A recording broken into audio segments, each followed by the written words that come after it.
Madam Speaker, the Honourable Prime Minister and Honourable Leader of the Opposition and the Leader of the National Federation Party, Honourable Members, I once again rise before this August House this afternoon as Minister responsible for Agriculture and Rural Development to inform this Honourable House of the recent developments in agriculture and rural development, specifically following my recent visit to India from the 25th to the 25th January to 5th February 2015.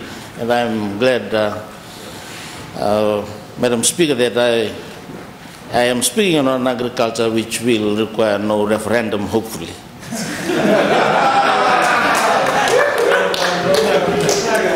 And before I continue with my statement, as per your ruling this morning, Madam Speaker, on the last question raised by the Honourable Ngavoka, of course there are systems in place in India which we can learn from, particularly in terms of better organizing our farmers. It's quite meticulously done, particularly at the farm level, whether they have farmers organizations, and then at the district level, where they have communities, coconut producing societies, for example in the coconut sector, and they have even federations, and of course at the national level as well. So not only in terms of production, they have very good structures, but they have a very efficient system of monitoring as well. Monitoring systems is quite effective. They have what they call a vigilance and monitoring committees, which again are at the respective levels, at the farm level, at the district level, state, and of course at national levels as well. And that probably is something that Fiji will need to adopt. Again, it requires a lot of capacity building and of course preparation, particularly for the leadership as well. Madam Speaker, please allow me to once again convey to this Honourable House the best wishes and sincere regards of the ministers responsible for rural development and of course for agriculture as well, from the Government of India to the people of the Republic of Fiji. As I did mention this morning, Madam Speaker, in my response to the question raised by the Honourable Nabuliwo, that there are three major reasons in which we attended, the Fiji delegation attended the meeting in India. First is to reciprocate an invitation by the Minister for Agriculture of the Government of the Republic of India, the Honourable Rhoda Mohan Singh, and the Executive Director of the Asia Pacific Coconut Community, or APCC, Mr. Uron Salon, who is from PNG, Madam Speaker, to attend the 51st Asia Pacific Coconut Community Ministerial Meeting in Kochi, Kerala. And secondly is to pay a courtesy visit to both the Ministry of Rural Development and of course Agriculture as well of the Government of India, the ministers, as arranged by Fiji's High Commission Office to India. And I wish to acknowledge the excellent arrangements made by His Excellency, our Ambassador, our High Commissioner, in New Delhi, Mr. Yogesh Karan, for the excellent arrangements made. Madam Speaker, this meeting was again to progress talks on a number of key bilateral issues that were discussed during the recent successful visit to Fiji by the Prime Minister of India, the Honourable Narendra Modi.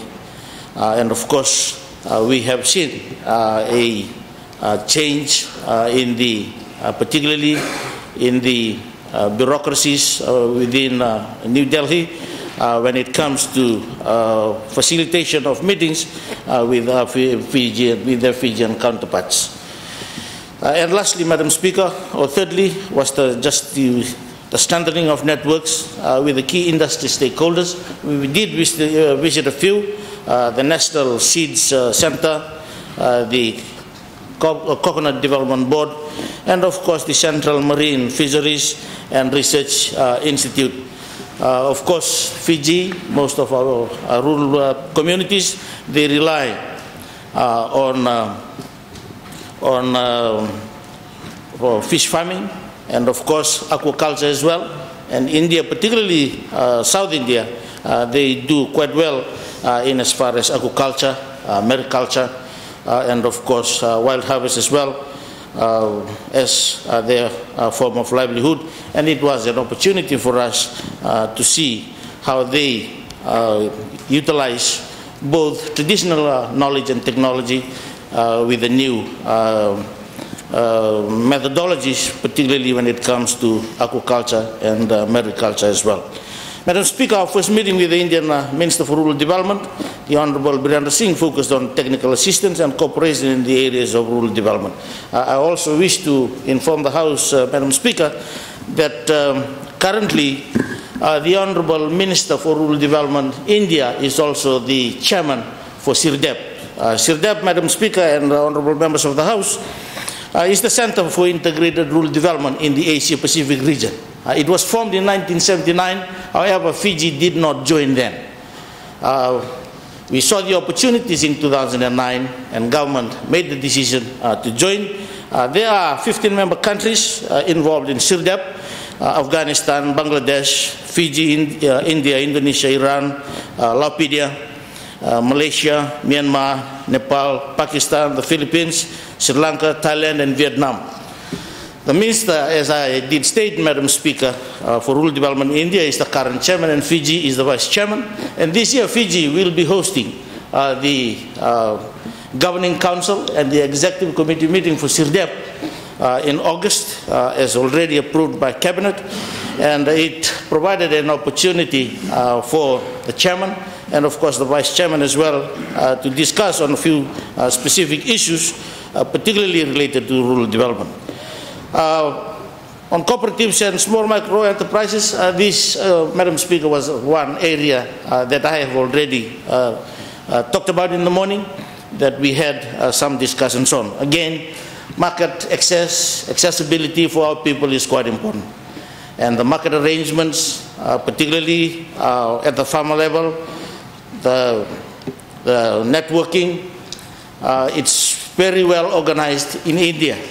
And this is quite interesting for us, as India's model of cooperative and market connectivity is vital to advance Fiji's service delivery in the rural areas.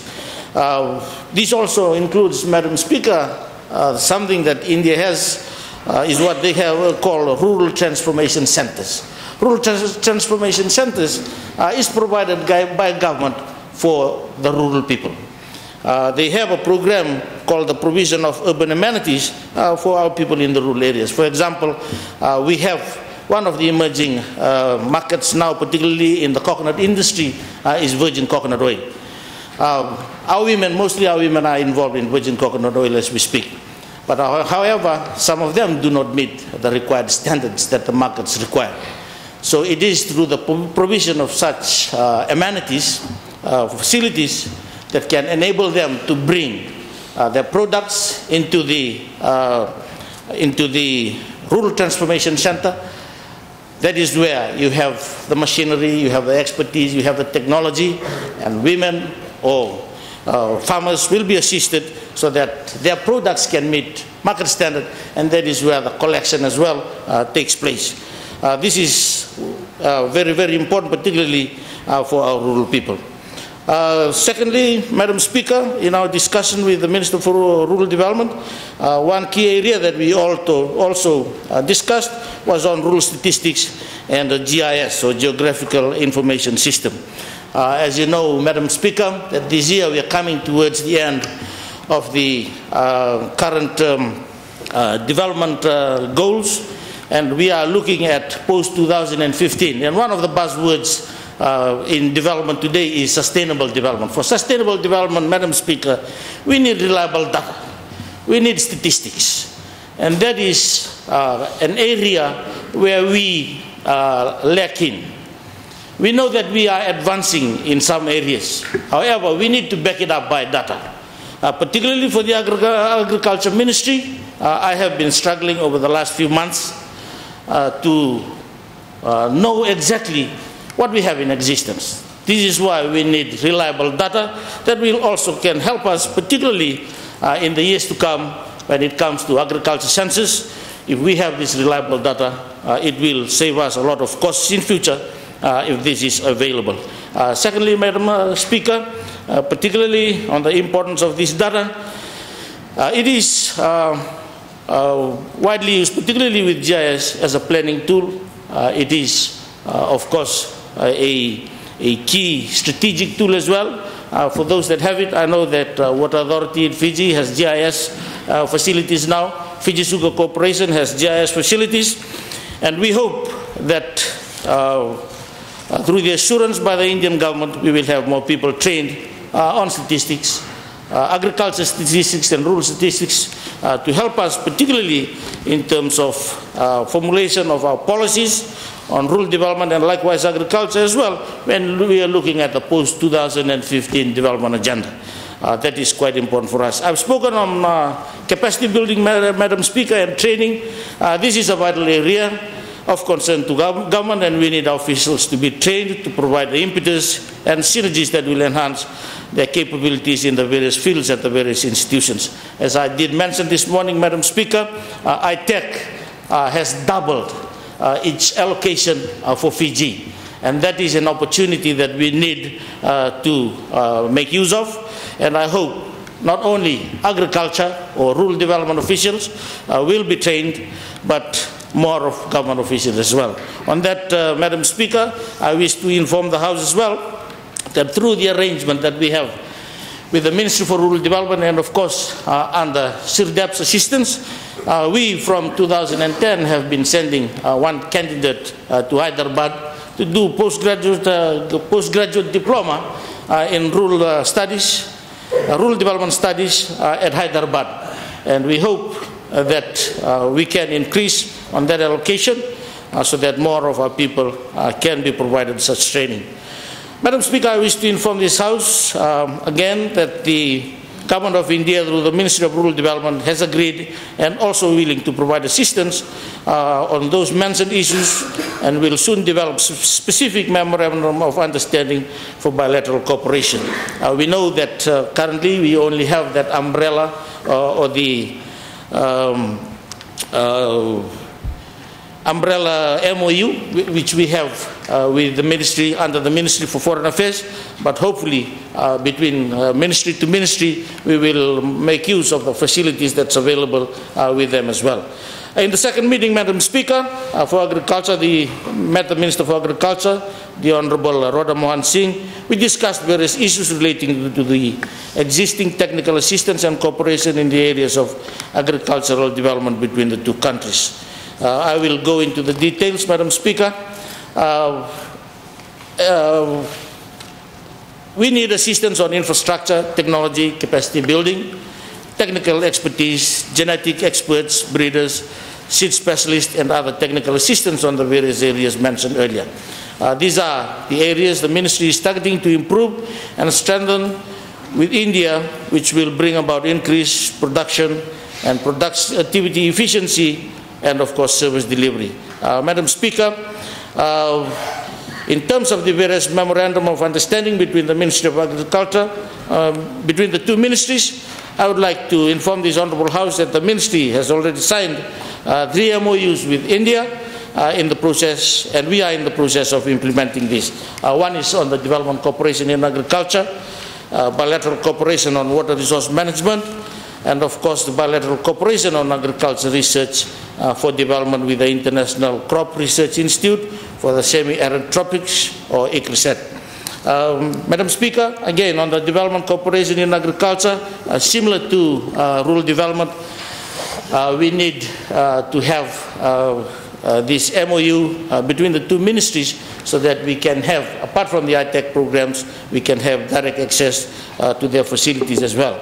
On the bilateral cooperation on water resource management, this is a critical area for us, particularly with the Land and Water Resource Management Division within the Ministry of Agriculture. Water resource management is an issue that Fiji needs to look into seriously.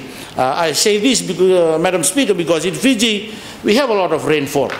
However, most of this water that we have is not managed properly, and that is why during times of drought we do not have any rainwater harvesting policies and a few others. This is why we have problems, particularly faced by the farmers when there is a prolonged dry period. And that is why the bilateral cooperation on water resource management is so important for us. And on research, I've talked about research earlier this morning, Madam Speaker. Again, research is important for us, agriculture research for development. If we need a vibrant and cohesive agriculture sector, it needs to be aggressively driven by research. And through this, Madam Speaker, we will have their expertise in Fiji, and likewise we will be sending our people to them as well. Other issues that we have discussed, Madam Speaker, one is on the root crop diversification program. India, for example, Madam Speaker, they have a billion people to feed. And through the policies and the strategies they have, I was quite impressed with their green policy, which was launched a few years back. This is to do with cereals and to do with fruits and vegetables, and of course root crops as well. And with the green revolution, they were able to feed their people well, and of course at lower cost as well. And then they introduced the white revolution, which is on milk. Our milk import bill is still high. India adopted this white revolution, and they are now one of the biggest producers of dairy and dairy products in the world. Likewise, they later introduced a pink revolution, they call it. This is about livestock. This is about meat. They did not call it red revolution, but they called it the pink revolution. This is on livestock. And today they have an abundance of meat available for their people. And lately they launched the blue revolution. I've talked about mariculture and aquaculture, and of course fish farming. This is to do with the prawn farming, crab farming.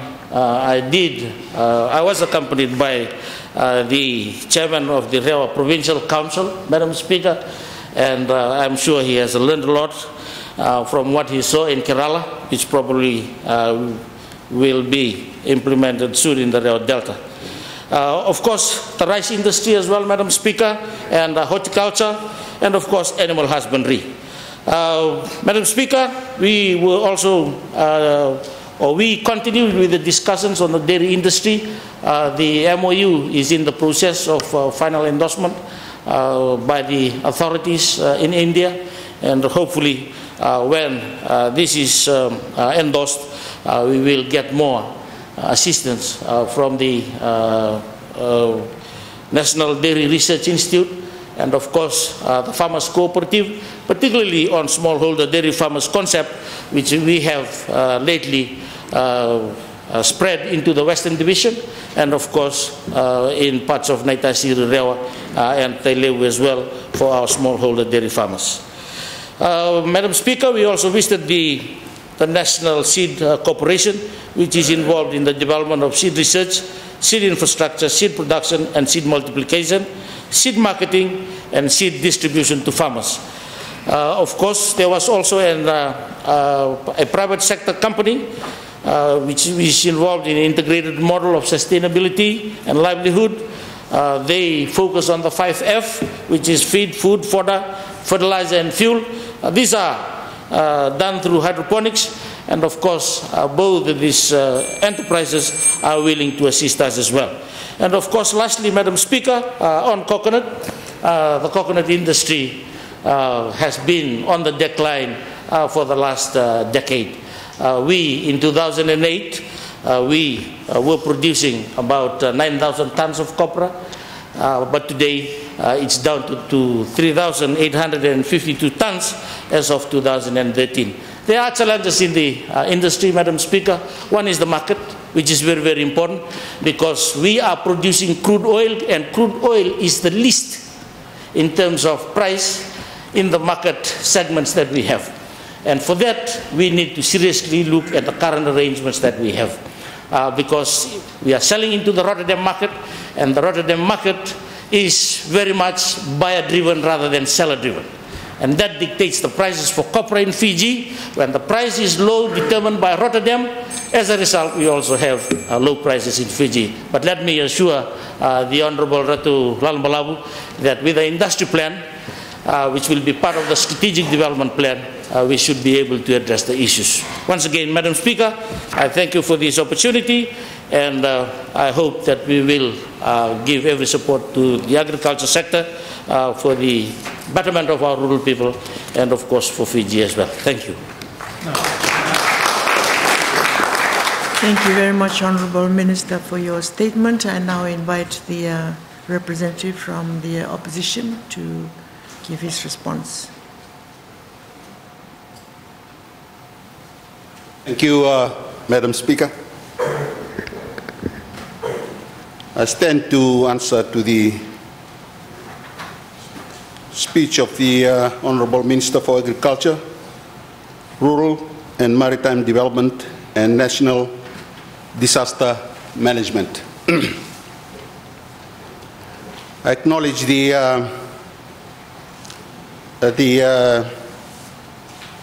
deliberations given by the Minister, and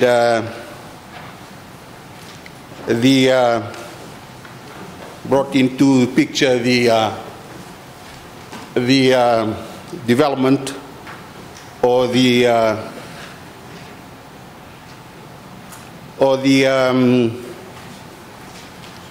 programs in India. I only wish we could have copy and paste it in Fiji. For the reality of the facts on the ground, and the ability to be able to manifest that in Fiji. It is a very enlightening speech indeed, and very educating for what India has achieved. And we give credit to India for offering assistance in all that has been highlighted this afternoon. And as for rural and maritime development, as well as agriculture, we are in our practical position in Fiji, as we know that agriculture and rural development must address the domestic needs of the people and their capability to address their needs and to be able to export or return to the economic revenue of the country. As we know from the message yesterday from the governor of the Reserve Bank, the foreign reserve of Fiji is only sustained by tourism as well as remittances. So there's no ever mention of the contribution of the agriculture sector for export to be able to, for the country to be able to depend to a certain extent on the remittances or whatever earned from the export of the agriculture sector. And you know that, Madam Speaker, for all, as we have heard already, for all the implementation on these programs, as was highlighted, is to change the mindset or the attitude of the people. And attitude to change is based on trust, to be able to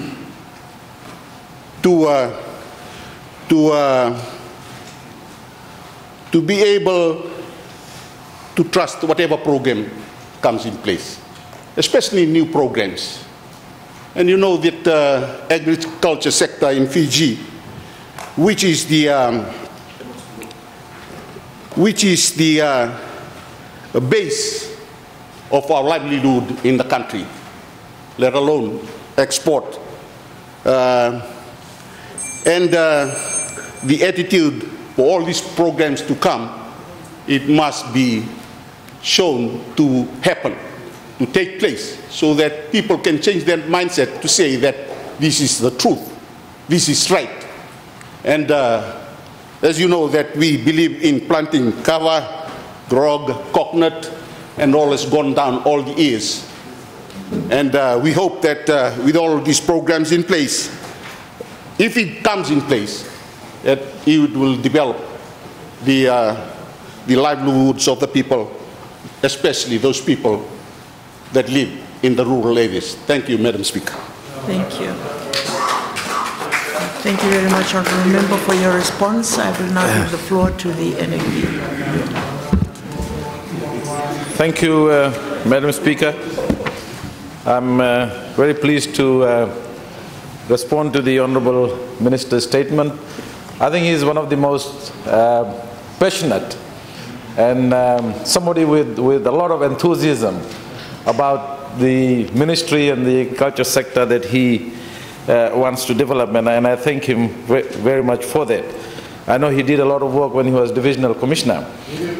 But also, Madam Speaker, I recognize a very successful visit by the Attorney General, Honourable Koya, and indeed there's quite a bit to learn from India with respect to tourism, with respect to agriculture. But India, Madam Speaker, is also the world's largest democracy. And as we move ahead to bring genuine democracy in this country, we can learn a lot from India as well. Madam Speaker, just on the very good outline of the issues by the Honourable Minister with respect to the agriculture sector.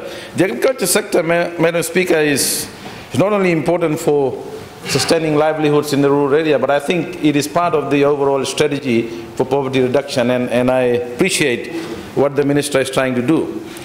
I think he pointed out very clearly 3 or 4 areas, and again, you know, those are very important for the agriculture sector.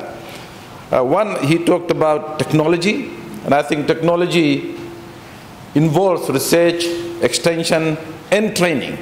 And Madam Speaker, Fiji in the 70s and the 80s had probably one of the best extension, research, and training program. In fact, you know, we were almost equivalent to what New Zealand had. And the poor performance of the agriculture sector in this country, Madam Speaker, is a result of the loss of that very, very important component of research, extension, and training, which involves technology. The other factors, of course, Madam Speaker, is land and labor. And we know that there are difficulties with the kind of labor that we need, especially for non-sugar agricultural crop sector. And here I would ask the Honourable Minister for Education to think about the Export Development Fund and perhaps, you know, target a lot of those funds to small-scale agriculture, which can feed to the major exporters. I think there are some very good exporters of agricultural products from this country. And if they can be fed with the support of the small-scale operators, because that's the supply-side constraint, Madam Speaker, which is holding the agriculture sector and which is not allowing farmers, especially small-scale farmers, to have the right incentive to continue with farming.